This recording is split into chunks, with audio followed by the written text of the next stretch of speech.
All right, what's up? I am at the next step of this process, and at this point, before I glue the fretboard onto the neck, I have got to cut the slot for the truss rod. And so I made a little jig, another little jig that's part of the other one for cutting the fretboard, the frets, and it's all on the same piece of MDF. I'm gonna show it to you now and kind of show you how I'm using this MDF and the shaper to now do the next step, which is cutting the truss rod. So here it is.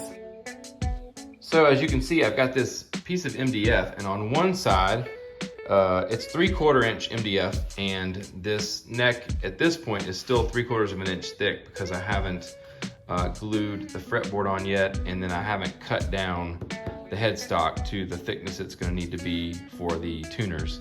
But what I did was I just cut out with the shaper the neck profile exactly the size, so this fits in there nicely. There's no movement. I don't need to tape it down. And then on the opposite side is where I cut out the slot where I drop the fretboard in. And so this is already cut to the depth of the fretboard, and then you can see the slots here laid out. This is for a 25.5 inch scale neck. And so I'm just making some notes as I go on this piece of MDF. And then this will allow me to cut my future fretboards. And then the opposite side will be where I lay out and cut the truss rod. I've already done an initial cut here, as you can see. You can see, fits beautifully. I haven't gone to the depth, obviously, yet. So that's what I'll be doing next, is taking this down to the final depth. And then I will also use this piece of MDF with the shaper to cut out the holes for the tuner spacing. So anyway, I think this is gonna work nice because now in the future, I'll just keep this piece of MDF and I'll be able to go back and see my notes and then have the space where I can cut the fretboard and then also cut the truss rod space and then the holes for the tuners. And I'll probably end up using this as well if I do some sort of